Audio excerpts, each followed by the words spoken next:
गुरुजी के पद्धति को, गुरुजी के बताए मार्ग को वही सफल कर सकता है जिस पर परमात्मा की विशेष रजा होती है।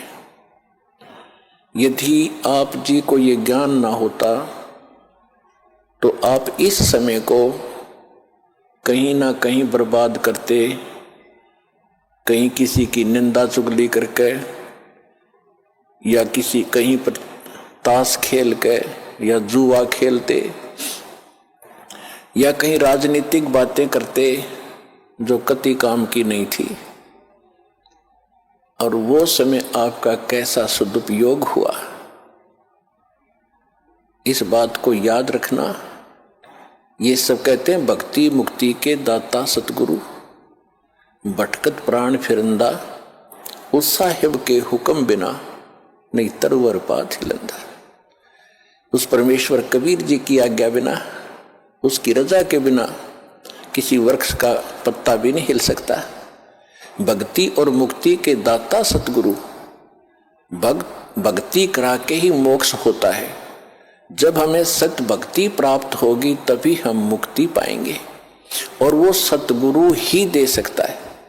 सतगुरु परमात्मा ही होता है, या फिर उस परमात्मा का कृपा पात्र हो सकता है जिसने जो ज्ञान उसी परमेश्वर से जो सतगुरु रूप में आए हुए होते हैं, वो फिर आगे उसी के ज्ञान को प्रचार करता है। तो इस विषय में आज ये दास वो सतगुरु है जो परमात्मा का दास, उसका भेजा हुआ कुत्ता आपको जगा रहा हूं भौंक भौंक कर। आप धनी हो,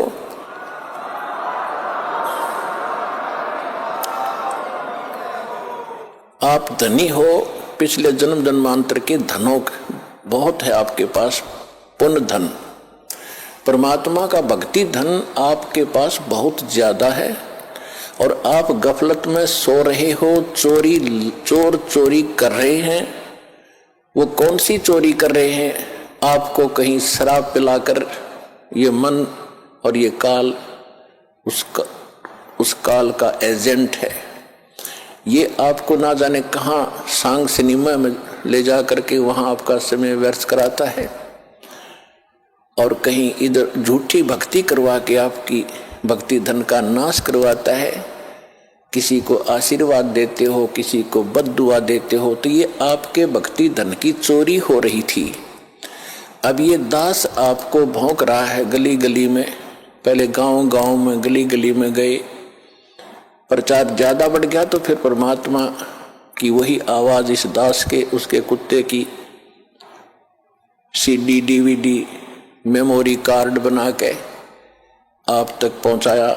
आप जाग गए, जो जग गए उनका चोर भाग गए, और जो अभी सोए पड़े हैं उनका चोर चोरी कर रहे हैं, उनको भी हमारा उद्देश्य है जगाएंगे, बार बार आवाज लगाएंगे। कभी तो वो कुंभकर्ण की नींद को त्यागेंगे, भक्ति में लागेंगे। वो भी आपके भाई बहन हैं जो अभी बिछड़े हुए हैं, उनको भी जगाना है। तो आज जो सतगुरु, भक्ति मुक्ति के दाता सतगुरु और भटकत प्राणी फिरंदा, उस साहिब के हुक्म बिना नहीं तरवर पात हिलंदा।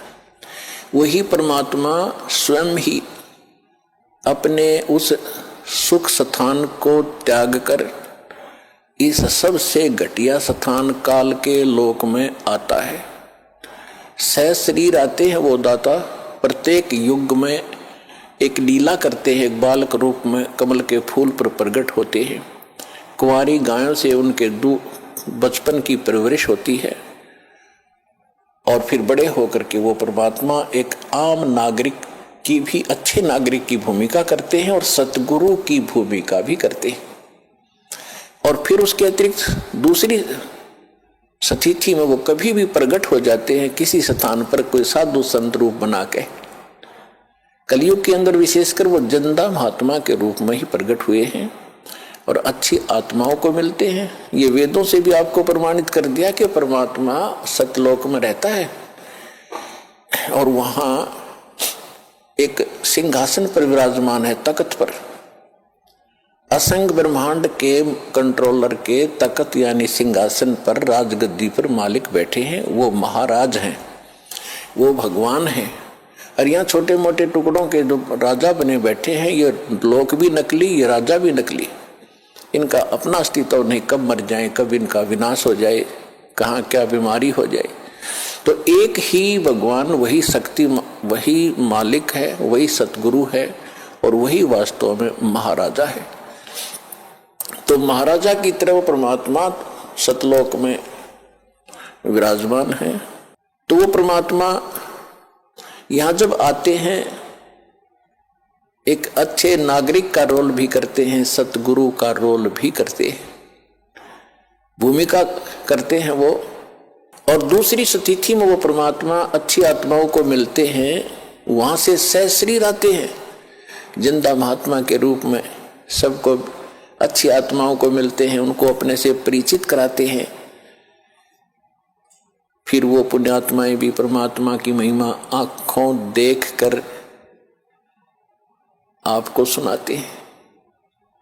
लेकिन सबसे बड़ी हमारे अंदर एक कमी रही, जो हम परमात्मा को नहीं पहचान सके, ना उन महापुरुषों की उन वाणी को हम समझ सके जिन्होंने अपने अमृत वाणी में एफिडेविट देकर गए, वो भगवान के विटनेस बने, गवाह बने।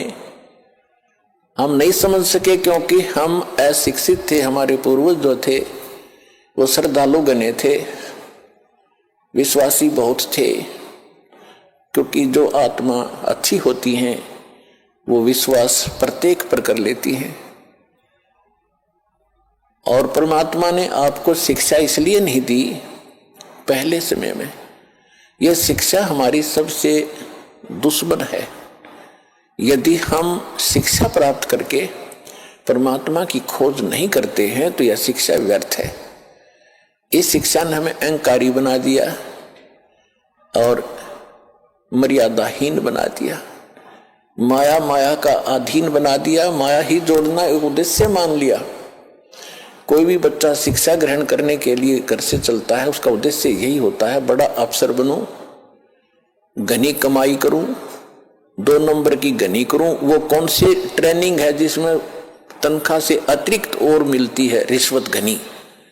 आईएएस बनूं, आईपीएस बनूं, मंत्री बनूं, एमएलए बनूं, मुख्यमंत्री बनूं, घने माया जोड़ूं। तो क्या मनुष्य जीवन का यही काम था?